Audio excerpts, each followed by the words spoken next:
capítulo 18 y vamos a estar viendo los versículos del 1 al 14.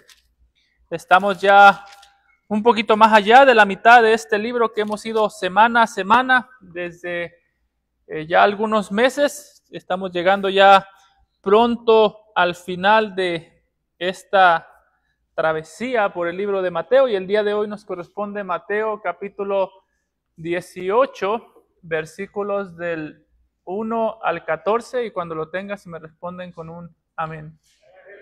Amén. Dice la palabra del Señor. En aquel tiempo los discípulos vinieron a Jesús diciendo: ¿Quién es el mayor en el reino de los cielos? Y llamando Jesús a un niño, lo puso en medio de ellos y dijo: De cierto os digo, que si no os volvéis y os hacéis como niños, no entraréis en el reino de los cielos. Así que cualquiera que se humille como este niño, ese es el mayor en el reino de los cielos. Y cualquiera que reciba en mi nombre a un niño como este, a mí me recibe. Y cualquiera que haga tropezar a alguno de estos pequeños que creen en mí, mejor le fuera que se colgase al cuello una piedra de molino de asno y que se le hundiese en lo profundo del mar. Ay del mundo por los tropiezos, porque es necesario que vengan tropiezos, pero ay de aquel hombre por quien viene el tropiezo. Por tanto, si tu mano o tu pie te es ocasión de caer, córtala y échalo de ti. Mejor te es entrar en la vida cojo o manco que teniendo dos manos o dos pies ser echado en el fuego eterno. Y si tu ojo te es ocasión de caer, sácalo y échalo de ti. Mejor te es entrar con un solo ojo en la vida que teniendo dos ojos ser echado en el infierno de fuego.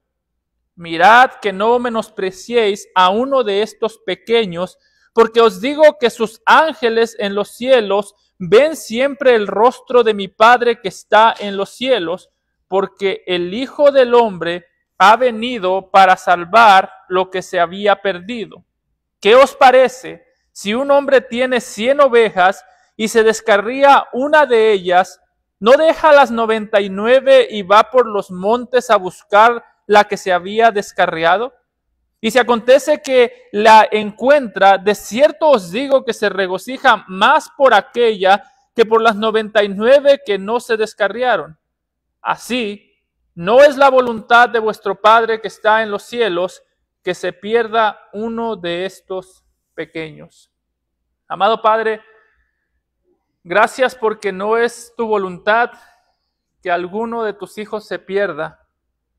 Gracias, Señor, porque como dice nuestro Señor Jesucristo, nadie puede venir a Él a menos que tú, Padre, que lo enviaste, no nos atrajeses hacia Él.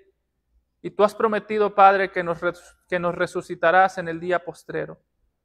Gracias, Señor, porque tenemos aquí un pequeño grupo de ovejas que han escuchado a la voz de su pastor y han creído en Él como Salvador que llevó sus cargas, sus pecados en aquella cruz del Calvario, Señor.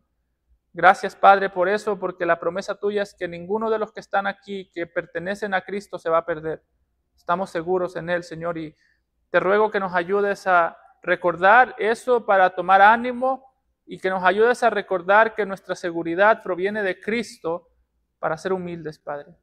Ayúdanos, Señor, y habla tú palabras de vida a aquellos que se encuentren aquí en muerte. Quita el corazón de piedra y pon uno de carne, Señor, en el que haya vida de entre los muertos y haya una esperanza que nos guíe hacia la humildad. Te lo rogamos en Cristo Jesús. Amén. ¿Pueden tomar asiento, hermanos?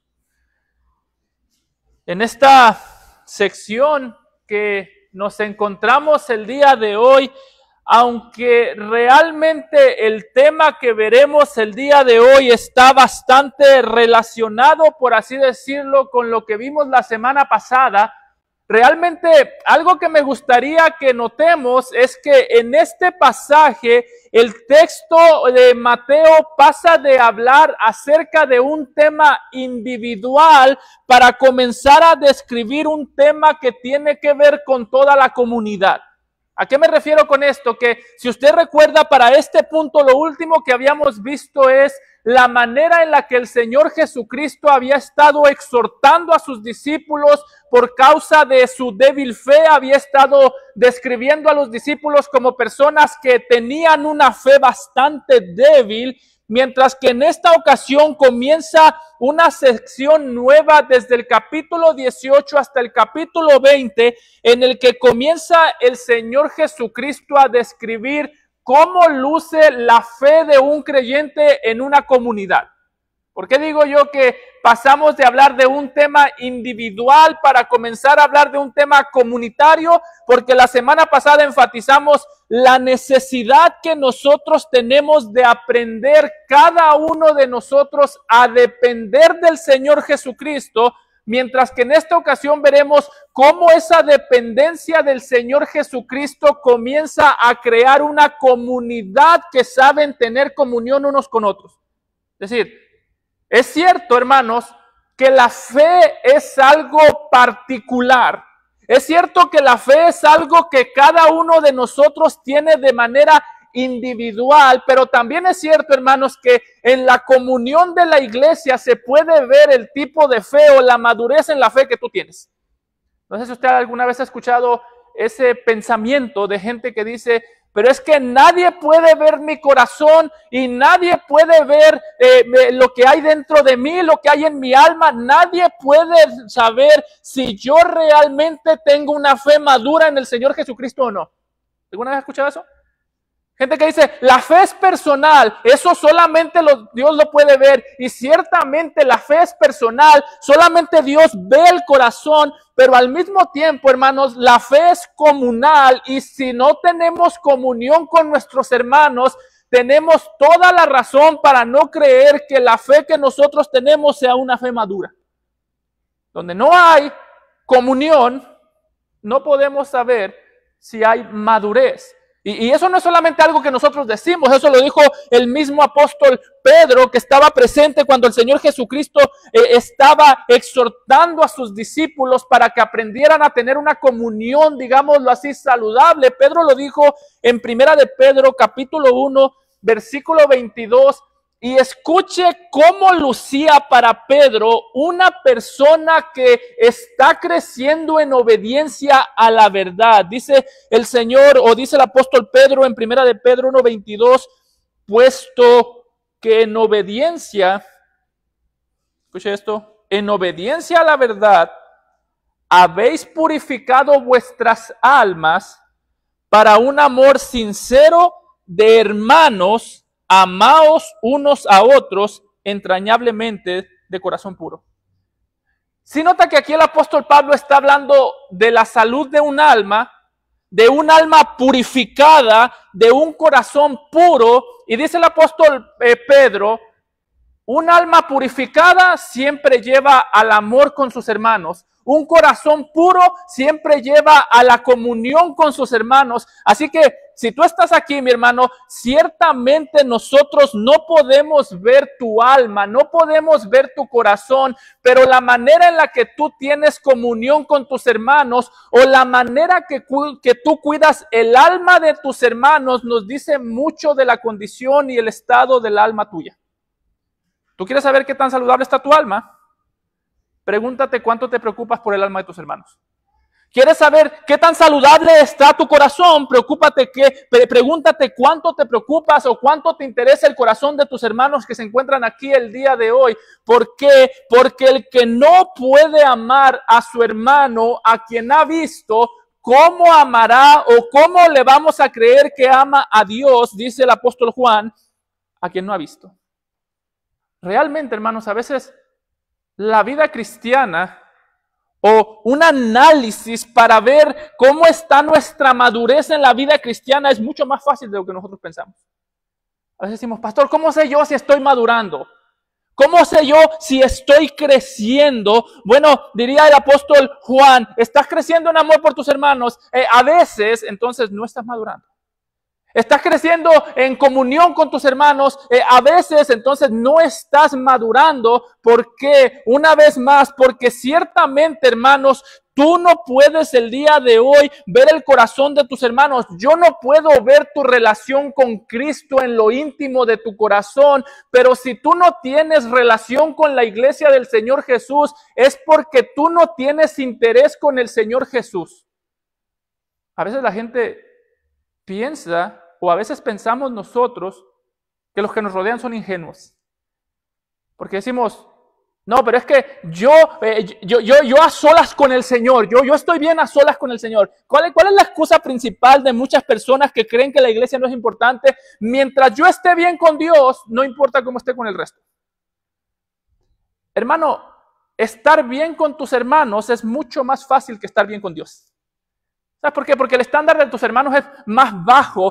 Tus hermanos no tienen el conocimiento de ti que Dios tiene. Estar fácil con tus hermanos es en un sentido mucho más fácil tener comunión con un hermano que ves que con Dios a quien no ves. Así que si no podemos tener comunión con lo que vemos, es totalmente algo ridículo pensar que te vamos a creer que estás bien con aquel que no ves.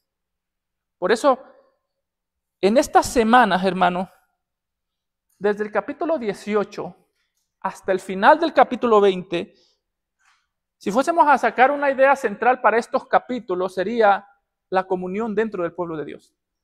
La comunión que el Señor Jesucristo espera que haya dentro de su pueblo.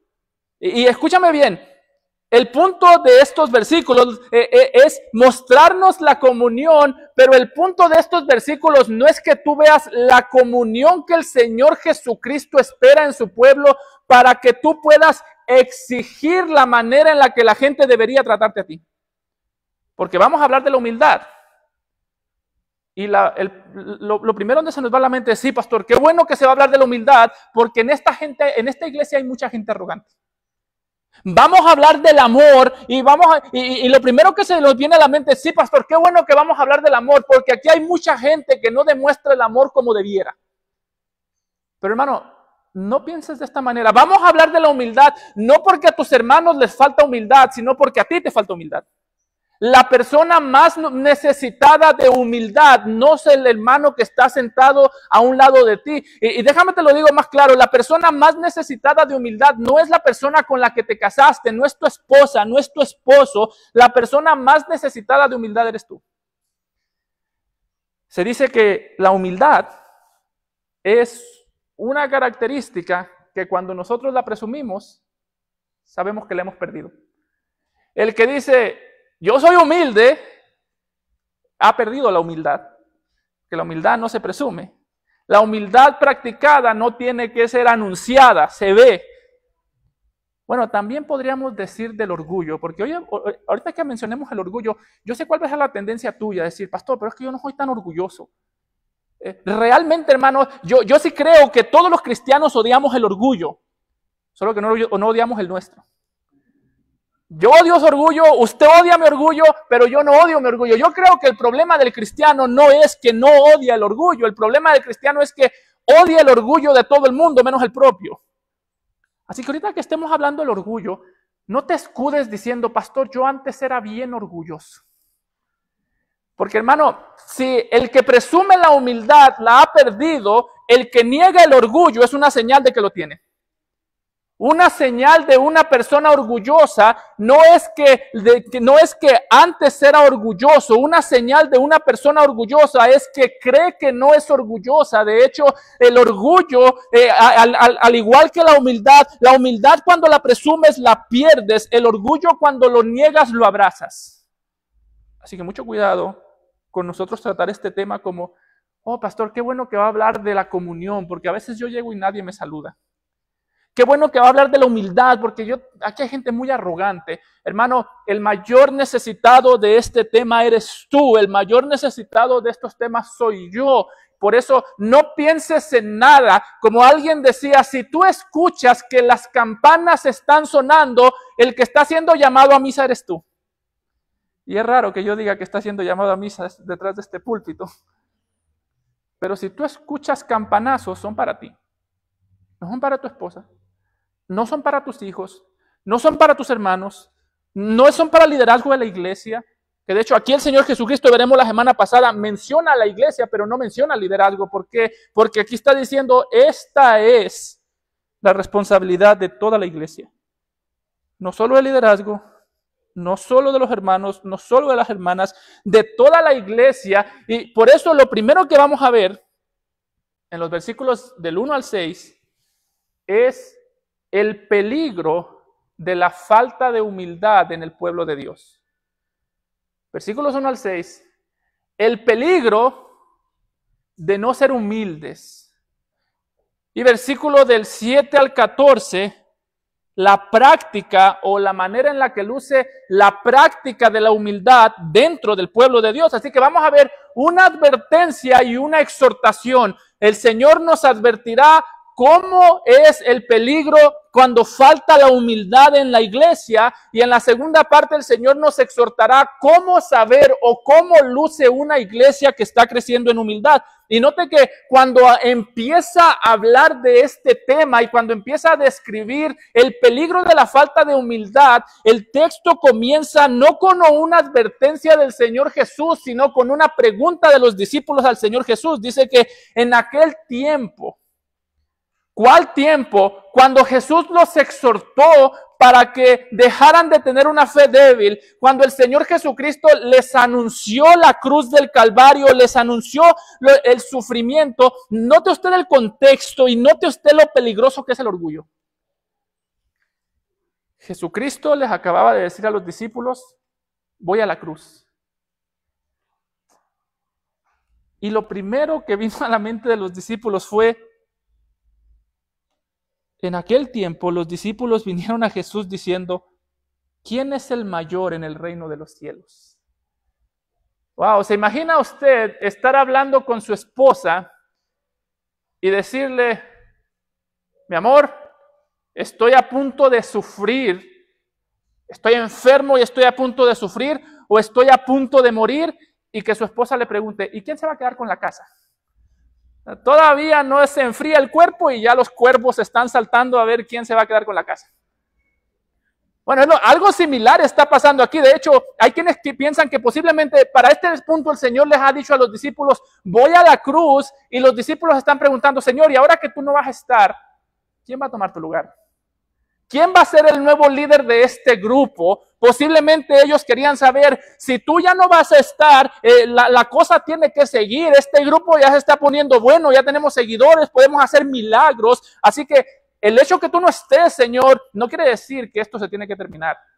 Eso es una especulación, ¿no? Dice el texto que estaban preguntando por eso. Lo que el texto sí nos muestra es que es el Señor el que ha estado anunciando la cruz del Calvario, pero son los discípulos los que han escuchado a Jesús hablar de la cruz, pero no han puesto sus ojos en la cruz. Y así luce un discípulo que no está poniendo sus ojos en la cruz del Calvario. ¿Sabes tú cuál es el pecado de estos discípulos? Alguien puede decir, el pecado es que se están comparando y eso va a traer división. Y ciertamente para este punto los discípulos estaban peleando por las comparaciones. Cuando hay comparaciones dentro de una iglesia hay división. Marcos nos dice que para este punto los discípulos venían por el camino disputando, peleando y diciendo, ¿quién de nosotros será el más grande? Estaban escuchando acerca de la cruz, pero ellos estaban peleando entre ellos, comparándose unos a otros. Y ciertamente la división o la comparación siempre trae división, pero hermano, eso no es lo grave de esta pregunta. Mateo no quiere que nosotros digamos, hermano, no nos comparemos porque nos vamos a dividir. Lo más trágico que le puede pasar a una iglesia no es que se divida. De hecho, hay iglesias que deberían dividirse y eso sería una buena noticia. En muchas ocasiones la división puede ser una necesidad, puede ser algo necesario. Lo más trágico, en esta ocasión, no es que los discípulos se querían dividir, sino que esa pregunta sacó lo que estaba en el corazón. Y hermano, Ahí es donde debemos entrar. Quizás esta pregunta nunca ha salido de tus labios. Nunca has preguntado, ¿quién será el más maduro de gracia eterna? Quizás inclusive tú piensas que este pecado ya no está presente entre nosotros el día de hoy, pero ¿quieres saber por qué este pecado sí está presente en el día de hoy? Vaya usted a unas conferencias donde hay predicadores y la gente no sale preguntando cómo vamos a practicar lo que nos enseñaron estos predicadores. Cuando la gente sale de unas conferencias donde hay predicadores, dicen, ¿cuál fue el mejor? Esa pregunta es la misma que hicieron los discípulos. Vaya usted ponga a 4 pastores juntos y la gente va a escuchar los mensajes posiblemente diciendo, ¿cuál es el mejor? ¿Con cuál me puedo identificar? ¿Cuál parece que me hizo llorar o me hizo sentir de una manera más especial o como usted quiera? Hermano, todas esas preguntas muchas veces son una señal de que el mismo sentimiento de los discípulos está en nuestro corazón. ¿Cuántas veces nosotros no cometemos el pecado? No de compararnos con la lengua, pero de compararnos en el corazón. Por eso el punto aquí no es si tú has cometido el pecado con tu boca. El punto aquí es si tú has cometido el pecado con tu corazón. ¿Sabes por qué? Porque el Señor Jesucristo comenzó a ver la maldad en sus discípulos, no cuando hicieron esta pregunta, sino cuando estos pensamientos pasaron por su corazón. Dice el pasaje paralelo de Lucas 9:47. Note cuando Jesús se dio cuenta que este pecado estaba en los discípulos. Dice Jesús, percibiendo los pensamientos de sus corazones, tomó a un niño y lo puso junto a sí. Wow. Cuando los discípulos hicieron esta pregunta, Jesús ya sabía lo que estaba mal en el corazón. Hermano, eso es lo peligroso del orgullo. ¿Sabes qué es lo más peligroso del orgullo? Que el orgullo no es muy difícil disfrazarlo de humildad. El orgullo es ese pecado que podemos cometer con un corazón perverso mientras nos permite continuar cuidando nuestra reputación. Eso es lo peor del orgullo. Podemos cometer el pecado del orgullo constantemente con un corazón lleno de maldad, con un corazón lleno de odio, con un corazón lleno de envidia, y al mismo tiempo el orgullo es tan importante que nos permite pecar de esa manera y nos permite al mismo tiempo seguir conservando nuestra reputación de humildad. ¿Cuántas veces no hemos escondido con una broma una verdad? Algo que a mí me decían siempre, cuando nacieron mis hijos, alguien me dijo, cuando alguien te quiera insultar, te va a insultar a través de tus hijos. No seas enojón como tu papá. O, qué feo, se parece al papá. Eso nunca me lo han dicho porque no hay mucho material ahí.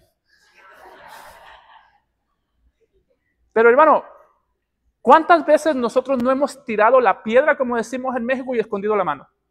Eso es ese corazón lleno de arrogancia que nos ayuda a sacar el veneno mientras disfrazamos el veneno de algo dulce. Por eso, otra vez, yo no te estoy preguntando si tú no has cuidado tu lengua para no cometer este pecado. Posiblemente tú has cuidado tu lengua. La pregunta no es si tú cuidas la lengua, la pregunta es si cuidas el corazón. Otra vez, la pregunta no es si los hombres te escuchan decir estas cosas, la pregunta es si Dios ha visto o está viendo esto en tu corazón, porque fácilmente, de la misma manera que Satanás es un ángel oscuro que se viste de ángel de luz, el orgullo en ti es algo lleno de tinieblas que cuando sale no se sabe distinguir si es oscuro o es luz. Dice el proverbio, dice Salomón en Proverbios 21:1, que todo camino del hombre es recto en su propia opinión. Todo camino tuyo, toda palabra tuya es recta en tu propia opinión. De ahí es donde sale, no pastor, yo no es que sea orgulloso, pero es que a mí cuando me hacen enojar yo ya pierdo los estribos. o de ahí es donde sale, no es por criticar. ¿Y qué es lo que uno usualmente suelta? La crítica más destructiva que puede existir. Todo camino es limpio, es recto en su propia opinión, pero Jehová pesa los corazones. Así que, hermano, la pregunta no es, tú sabes cuidar tu testimonio, porque el testimonio lo puede cuidar cualquiera por cierto tiempo. Judas estuvo 3 años y medio infiltrado entre los discípulos sin que nadie sospechara de él. Judas era tan bueno maquillando su orgullo que cuando el Señor Jesucristo dijo, alguien me va a traicionar, los discípulos dijeron, a lo mejor soy yo, pero nadie dijo, es Judas. Pedro, Juan, todos ellos dudaban de sí mismos antes de dudar de Judas, así que todo camino es recto ante tu propia opinión. La pregunta es, hermano, cuando Dios juzgue no solamente las palabras que han escuchado, cuando Dios juzgue lo que has hecho, sino cuando Dios juzgue, como dice el apóstol Pablo, lo escondido y lo secreto del corazón, conforme a mi evangelio, ¿cuánto orgullo sin tratar va a haber ahí? Por eso que cuando tú veas tu orgullo, hermano, no lo justifiques, mátalo. Cuando tú te encuentres comparándote con alguien, no lo justifiques, mata ese orgullo. Tú puedes compararte con el cristiano más inmaduro de esta iglesia y ganar. Cuando tú sientas que estás ganando, no disfrutes eso es orgullo. ¿No le ha pasado a usted, hermano, que dice, oh, gracias a Dios que yo ya no soy como ese hermano? O gracias a Dios que yo ya crecí y ya no tengo esas luchas. Hermano, eso se siente bonito porque eso es la carne agradándole un pecado que tiene el poder de destruir a la iglesia entera y que tiene el poder de pisotear la sangre del Señor Jesucristo. Por eso se siente bonito. ¿Tú quieres saber cuánto tú estás venciendo tu orgullo? Cuando tú en lugar de compararte con tu hermano más débil, te compadeces de tu hermano más débil. Ese que a veces no viene, ese que a veces llega tarde, ese que se le salen las malas palabras, ese que lleva 10 años en la iglesia y parece que no madura. Cada vez que tú dices, ¿cómo es posible que ese hermano esté todavía así? Estás diciendo, yo soy el mayor en el reino de los cielos. Yo soy el más grande y no estoy hablando aquí de ser nosotros permisivos, de no corregir, de no exhortar. Estoy hablando de que en la comparación siempre va a haber pecado. ¿Sabes por qué? Porque la comparación siempre se trata de ti y siempre se olvida del Señor Jesucristo. Siempre. Cuando tú te compares, tú estás pisoteando el nombre de Cristo. Tú estás pisoteando el nombre de Cristo porque para tú compararte, como le decían estos discípulos, tú tienes que olvidarte de la cruz del Señor Jesús, así como ellos se olvidaron de la cruz del Señor Jesús. Por eso que note la enseñanza o note usted la advertencia del Señor Jesucristo a sus discípulos. ¿Quién es el más grande en el reino de los cielos? Y llamando a Jesús a un niño, lo puso en medio de ellos y dijo, de cierto os digo que si no os volvéis, esa palabra volvéis, es importante, subráyela si tiene con qué, y os hacéis como niños, no entraréis en el reino de los cielos. Así que cualquiera que se humille como este niño es el mayor en el reino de los cielos, y cualquiera que reciba en mi nombre a un niño como este, a mí me recibe. ¿Sabe qué es lo irónico de la pregunta de los discípulos? Que los discípulos dijeron, Señor, ¿quién es el más grande en tu reino? Y la razón por la que Jesús les responde con el ejemplo o la ilustración de este niño y les dice, si no os volvéis y os hacéis como un niño, no entraréis en el reino de los cielos. Porque Jesús básicamente le está diciendo a sus discípulos, ustedes están preocupados por saber si ustedes son el mayor en el reino de los cielos, pero con ese tipo de pensamientos deberían de estar preocupados de pensar de siquiera están en el reino de los cielos. Dice, si no se vuelven como esos niños, y una mejor traducción sería, si no son convertidos. Lo que quiere decir, hermano, es que por naturaleza nadie tiene la humildad de la que habla el Señor Jesucristo aquí. Hay gente que sabe esconder su orgullo mejor que otra, pero no hay gente que haya nacido sin orgullo. ¿No le pasa a usted que dice, oh, ese es bien callado, es bien humilde? No. No es que sea humilde, no es que la gente callada que no habla y que no opina sean humildes. A veces parte de su arrogancia es quedarse callados. A veces un arrogante no es el que habla mucho y mete la pata cuando habla demasiado, se le va la lengua de más, y ese es un arrogante que habla sin pensar. A veces un arrogante también es aquel que debería de estar hablando y se queda callado. Debería de estar diciendo algo y se queda callado. El padre que ve a sus hijos pecar y no los corrige es un arrogante. ¿Por qué?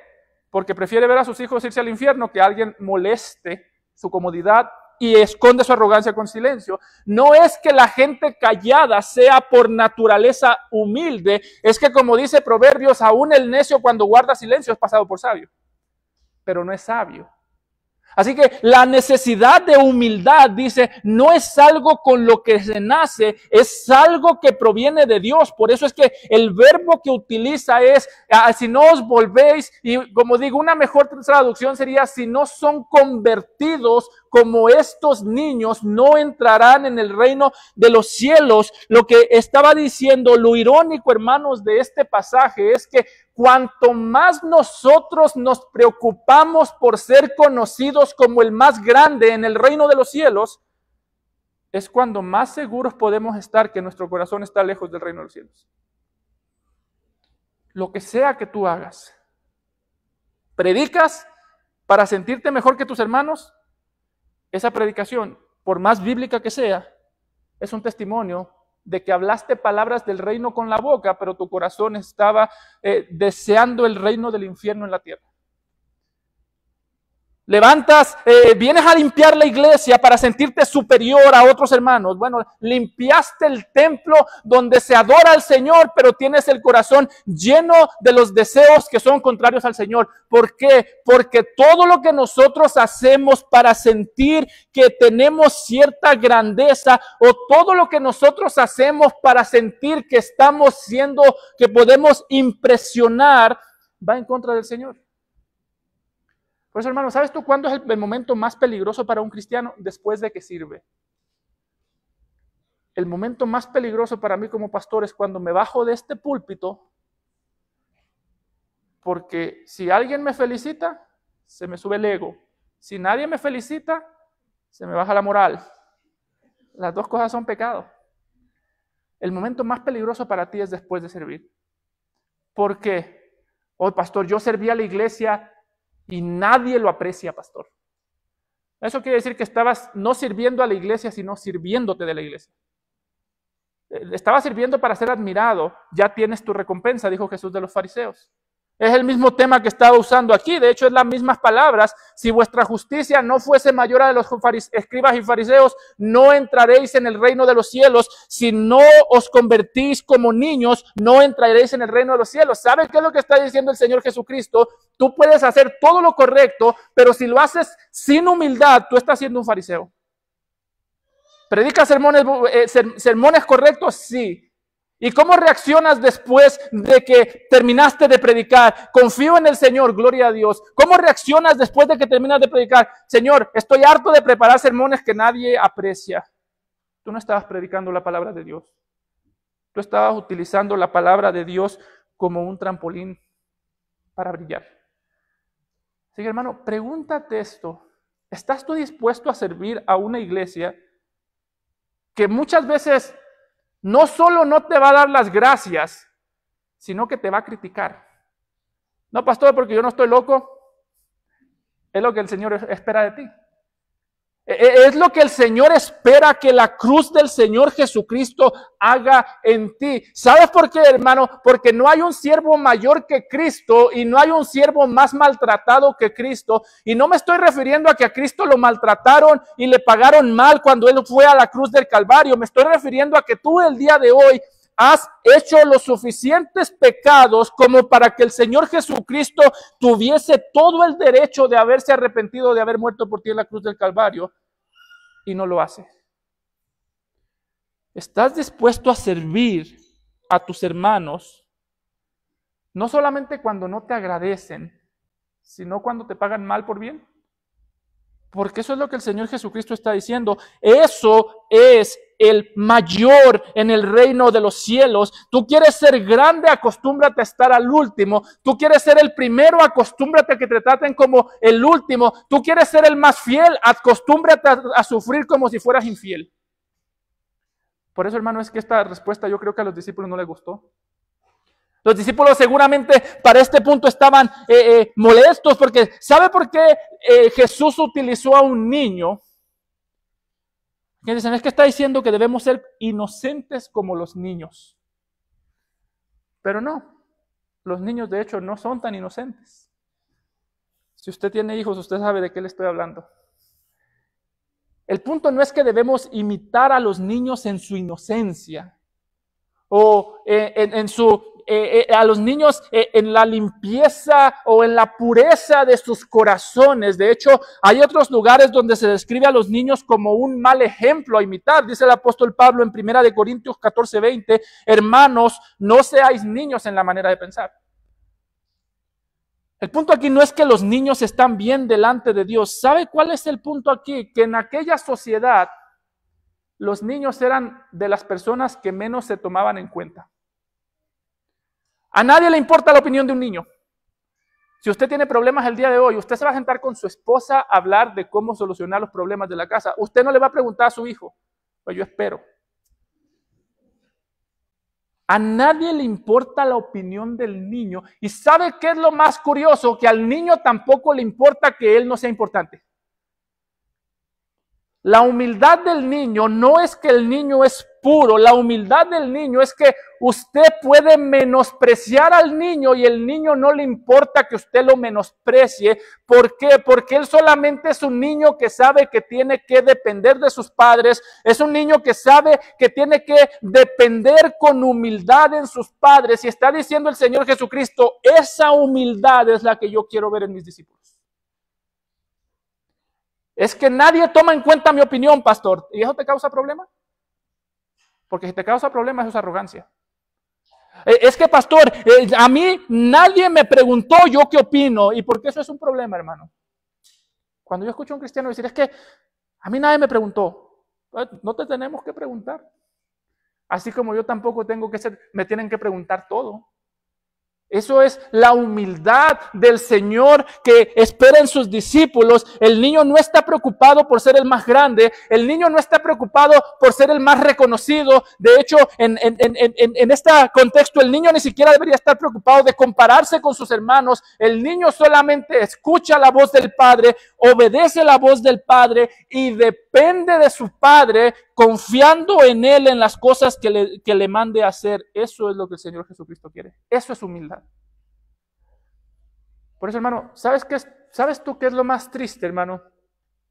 Sería triste que el día de hoy nosotros como cristianos estemos muy preocupados por obedecer, sería triste que como cristianos nosotros no nos preocupemos por obedecer al Señor Jesucristo, pero ¿sabes qué es lo más triste? Cuando nosotros obedecemos al Señor Jesucristo y después de obedecerlo nos preocupamos porque no estamos siendo reconocidos. Lo único peor que desobedecer a Cristo es obedecerlo para después ser reconocido y tomar el lugar de Cristo. De hecho, la meta aquí, hermano, por eso si tú quieres crecer en el reino de Dios, asegúrate de estar obedeciendo los mandatos del Señor Jesucristo, pero asegúrate también de estar aprendiendo del corazón del Señor Jesucristo. Jesús mismo lo dijo en Mateo 11, 28 al 30. Escucha cómo se ve un discípulo saludable. Venid a mí, todos los que estáis trabajados y cargados, y yo os haré descansar. Llevad mi yugo sobre vosotros y aprended de mí. ¿Y qué es lo primero que debemos aprender de Jesús? Aprendan cómo yo predicaba, aprendan cómo yo sanaba, aprendan cómo yo hacía milagros, aprendan a hacer mis obras. No, ciertamente aprendemos a hacer las obras del Señor Jesucristo, pero dice, aprended de mí que soy manso y humilde de corazón, y hallaréis descanso para vuestras almas, porque mi yugo es fácil y ligera mi carga. ¿Sabe, hermano, por qué la iglesia tiene tanta persona frustrada? Porque vivimos tratando de ser una iglesia que hace las obras del rey sin imitar el corazón del rey. Por eso hay tanta falta de perdón. Hacemos las obras del rey. El Señor Jesucristo predicaba, vamos a predicar. Y usted no se pregunta por qué, si hoy en día hay tanto predicador fiel, también hay tanta división en la iglesia, también hay tanto cristiano lleno de carnalidad, tanto cristiano lleno de pecaminosidad, tanto cristiano falto de arrepentimiento, o por qué si tenemos acceso a tanto libro de teología buena, de teología saludable, seguimos peleando como carnales, porque hemos aprendido a obedecer las obras, pero no hemos aprendido a seguir el corazón del rey. Queremos seguir al rey por sus obras, pero no queremos seguir al rey con su corazón. Soy manso, dice el Señor Jesús. Yo tengo el poder de, ¿qué quiere decir manso? Yo tengo el poder de destruirlos a todos y en lugar de eso yo me hago el siervo de todos. Yo soy humilde, yo tengo el poder y el derecho de reclamarles todas las cosas y en cambio decidí cargar la cruz por ustedes. Hermano, eso a nosotros nos parece una locura imitarlo, porque realmente todavía tenemos un orgullo muy grande. Cuando nosotros escuchamos estos mandamientos, ¿no le ha parecido a usted? A veces no le suena como que esto es ridículo. Es ridículo pensar que yo voy a dar la vida por mis hermanos. Y muchas veces decimos, no, yo creo que ahí el Señor Jesucristo está hablando de una manera figurada. Eso no es literal, pastor. No, hermano, eso es literal. Si el día de mañana entra aquí un loco y quiere matar a los cristianos, tú deberías ponerte enfrente de tus hermanos. El Señor Jesucristo espera ese acto de humildad de tu parte, porque eso fue, Él no puso su vida por ti en la cruz de manera figurada. Él la puso de manera literal. Los latigazos le dolieron. Los escupitajos que le dieron lo ofendieron, los golpes, la corona de espinas, la sangre que salió fue real y el Señor Jesucristo espera que tú hagas lo mismo. Por eso es que en el aposento alto Jesús, cuando lavó los pies, dijo, si yo el maestro he lavado vuestros pies, vosotros también debéis lavaros los pies los unos a los otros. Así que Jesús no espera, o Jesús no está hablando en manera figurada cuando dice que tienes que sacrificarte por tus hermanos. Jesús está diciendo la falta de sacrificio en el cristiano es un exceso de orgullo en el cristiano. Así que piensa, hermano, la próxima vez que tú quieras pensar qué tan orgulloso eres, pregúntate qué tan incómoda se ha vuelto tu vida tratando de servir a tus hermanos. ¿Qué tan incómoda se ha vuelto tu vida tratando de servir las necesidades de tus hermanos? ¿Qué tan incómodo o qué tan criticado te has vuelto tratando de servir a tus hermanos? Y si algún día te critican, pregúntate qué tan contento estás tú de continuar sirviendo con esas críticas. Bienaventurados sois cuando por mi causa os vituperen. Dichosos, felices cuando por mi causa os vituperen. Así que si no tenemos capacidad de tener gozo en medio del sufrimiento por la causa de Cristo, es porque no estamos sirviendo a Cristo. Y por eso es que le mencionaba la palabra convertíos como niños es importante, porque eso no es algo que sale del corazón humano. Esa palabra convertíos es una palabra similar, o el verbo está en el mismo sentido que cuando el Señor Jesús le dice a Nicodemo, te es necesario nacer de arriba. Lo que está diciendo Jesús, esta humildad proviene del cielo. Por eso tú deberías estar clamando todos los días, Señor, hazme humilde.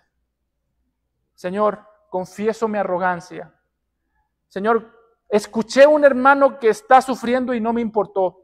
Confieso mi arrogancia.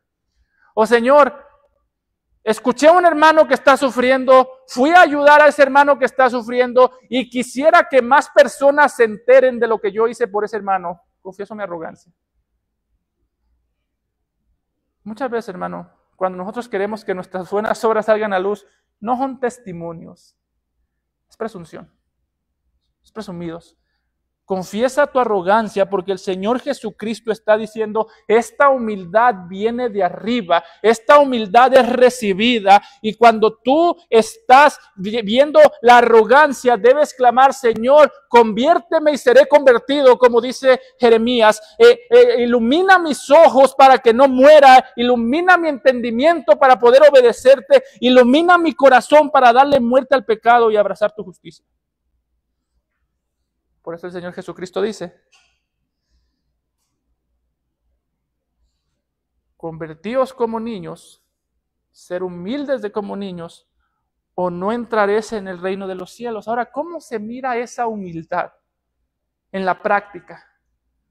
¿Cómo puedo yo saber si realmente estoy siendo humilde? Bueno, note que el Señor Jesucristo comienza a decirnos que si recibimos a un niño, y no se refiere a un infante, se refiere a un creyente, si recibimos a un niño, lo recibimos a él. Así que la humildad se ve dependiendo en el tipo de relación que yo tengo con las personas que están el día de hoy aquí.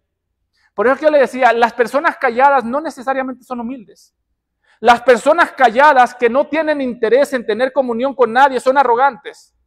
Porque el Señor Jesucristo está diciendo, la humildad no se puede practicar aislado. Tienes que recibir a uno de mis discípulos y ahí estarás actuando con humildad. Y tienes que cuidar a mis discípulos y ahí estarás actuando con humildad. Por eso note que dice, y cualquiera que haga tropezar a alguno de estos pequeños que creen en mí, no a un niño, a un cristiano, mejor le fuese que se le colgase al cuello una piedra de molino de asno y que se le hundiese en lo profundo del mar. Ay del mundo por los tropiezos, porque es necesario que vengan tropiezos, pero ay de aquel hombre por quien vienen tropiezos. ¿Sí nota? Jesús dice, ¿quieres saber cómo luce la humildad de un niño en comunidad? Ay de aquel que haga caer a uno de mis discípulos. Mejor dicho, hermano, Jesús aquí es claro. Dice, el mundo hará tropezar a los discípulos. Pero eso no es lo que alerta. La alerta no es que el mundo nos hará caer. Sí, cuídate del mundo, dice el Señor Jesús. El mundo traerá tropiezos. El mundo puede hacer caer a un cristiano, lo puede ser de piedra de tropiezo, pero el mundo tendrá su juicio, dice el Señor Jesús. A ellos mejor les fuese que se les amarrara una piedra de molino y fuesen tirados al mar.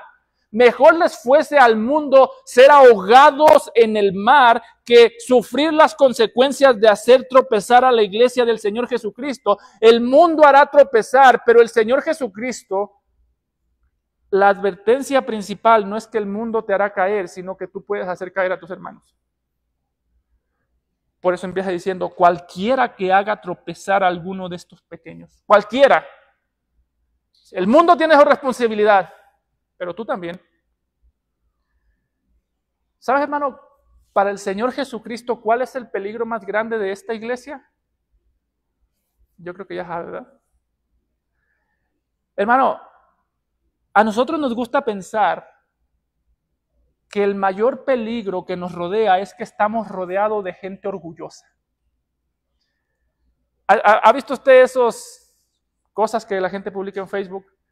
Cuídate de la gente envidiosa. Cuídate de la gente orgullosa. Cuídate de la gente que tiene envidia. Hermano, ese no es tu mayor problema. Es cuídate de tu envidia. Tu problema no es que estás rodeado de un mundo envidioso. Tu problema es que tienes un mundo de envidia dentro de ti. Tu problema no es que estás rodeado de personas orgullosas. Tu problema es que tienes un mundo de orgullo dentro de ti. Por eso es que el Señor Jesucristo no dice, cuídense de los orgullosos. El Señor dice, cuídate de hacer caer a tus hermanos. Cuídate de ser piedra de tropiezo para tus hermanos. ¿Y cómo sabes tú que no te estás cuidando? Porque tú puedes ver y decir, hay mucha gente que es de piedra de tropiezo en la iglesia, pero nunca has dicho, ¿cómo yo estoy siendo de piedra de tropiezo en la iglesia? Cuando tú ves la piedra de tropiezo fuera de ti y no en ti, posiblemente no estás cuidando tu corazón como deberías. Cuando tú ves el peligro que te acecha del orgullo ajeno, pero no ves el orgullo tuyo que puede destruir a tus hermanos, tú no estás cuidando tu corazón, tú no estás interesado en crecer en madurez, tú estás interesado en cuidar tu reputación. La lucha contra el orgullo comienza cuando yo veo una bomba atómica en mi corazón, no una bomba atómica a punto de estallar enfrente de mí. En ese sentido, somos estos suicidas que van corriendo con una bomba atómica y va a explotar y se va a llevar a todo mundo a la menor provocación. Decía Paul David Tripp que al hombre le gusta pensar que su mayor problema es que vive en un mundo lleno de pecado, cuando en realidad su mayor problema es el corazón lleno de pecado que trae dentro de sí. Por eso, ¿quieres tú luchar contra tu pecado de orgullo? Piensa en cómo tú podrías hacer caer a tus hermanos. Piensa en qué áreas de tu corazón están en peligro, no para ti solamente, sino qué áreas de tu corazón ponen en peligro a tus hermanos, qué áreas de tu corazón pueden lastimar a tus hermanos. Pastor, yo soy muy impaciente. Hermano, no cuentes eso como si fuera normal, cuenta eso como si pudiese destruir a tu hermano, porque tu impaciencia va a destruir a tus hermanos. Yo soy enojón, tu ira va a destruir a tus hermanos y tendrás que darle cuenta al Señor por destruir a alguien por quien Él murió. Por eso es que el apóstol Pablo, cuando habla de este pecado, dice: nada hagáis por contienda o por vanagloria, antes bien con humildad. ¿Y qué es la humildad, Pablo? Estimando cada uno a los demás como superior a él mismo. Hermano, el pecado que más miedo te debería dar es el tuyo. La persona en la que menos deberías confiar eres tú. No confíes en ti. La persona a la que menos deberías de excusar es a ti. La persona, en un sentido, a la que menos deberías defender eres tú mismo. No, pastor, usted ya me está sonando como que soy masoquista. Cristo hizo eso que acabo de decir. Cristo no se defendió. Cristo dependió en el Padre, el único ser humano sobre la tierra que tenía todo el derecho de depender en sí mismo, el único ser humano que tenía toda la voluntad perfecta, que no tenía ningún pecado, dijo: yo voy a depender del Padre. Así que no es masoquismo, es cristianismo. Estimando a tus hermanos como superior. Eso quiere decir que tú deberías decir con convicción: pastor, de los pecadores, yo soy el primero. De los que pecan, ninguno peca como yo. De los que les falta arrepentimiento, a mí me falta arrepentimiento más que a todos. De los que se tienen que sacrificar, pastor, yo soy el que menos se sacrifica y el que más exige. ¿Usted imagina cómo sería una iglesia así? Donde todos digamos: yo soy el que más se tiene que sacrificar y soy el que menos se sacrifica y el que más exige. ¿Hasta qué punto la humildad debería moldear nuestras relaciones? Hasta el punto de estar dispuestos a sangrar, hasta el punto de estar dispuestos a morir antes de hacer pecar a nuestros hermanos. Mira la convicción que Jesús espera de ti. Jesús espera que tú digas: Señor, quítame la vida antes de yo hacer pecar a uno de tus hijos. Jesús espera que tú digas: Señor, quítame la vida antes de yo ser piedra de tropiezo a uno de tus hijos. O quítame la vida antes de yo desviar a tus hijos, a tus discípulos. Ayúdame a ver que mi vida debería estar en la línea cuando se trata de hacer pecar a uno de tus discípulos. ¿Y cómo sabemos que eso es lo que Jesús espera? Por tanto, si tu mano o tu pie te es ocasión de caer, córtalo y échalo de ti. Mejor te es entrar en la vida cojo o manco que teniendo 2 manos o 2 pies ser echado en el fuego eterno. Y si tu ojo te es ocasión de caer, sácalo y échalo de ti. Mejor te es entrar con un solo ojo en la vida que teniendo 2 ojos ser echado en el infierno de fuego. ¿Sí nota? Si tu orgullo va a dañar a tus hermanos, dice Jesús, si tu brazo va a hacer caer a tu hermano, córtate el brazo. Si tus ojos van a hacer caer a tu hermano, córtate los ojos. Y estos son ilustraciones, aquí sí no es literal. el próximo domingo vamos a venir todos en pedazos, se rompecabezas.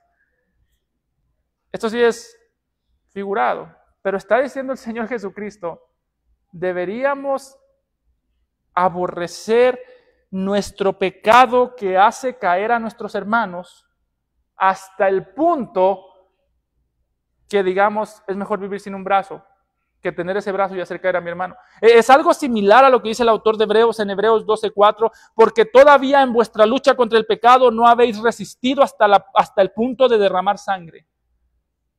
Dice el autor de Hebreos, el cristiano debería estar más dispuesto a sangrar que a pecar. Y cuando se trata de hacer caer a nuestros hermanos, deberíamos estar más dispuestos a sangrar con tal de que nuestro hermano no caiga, antes de hacer caer a un hermano por el que Cristo ha muerto. Por eso, hermano, cualquier cosa de orgullo que tú veas, hazla morir. Es algo dañino para tu hermano, es algo que puede hacer caer a tu hermano. Y cualquier cosa, este pasaje tiene una aplicación doble. Tiene una aplicación personal. Cuando tú veas el orgullo, cuando tú veas tus palabras ofensivas, mejor muérdete la lengua y no hables para no dañar a tu hermano. Córtate lo que te tengas que cortar para no dañar a tu hermano.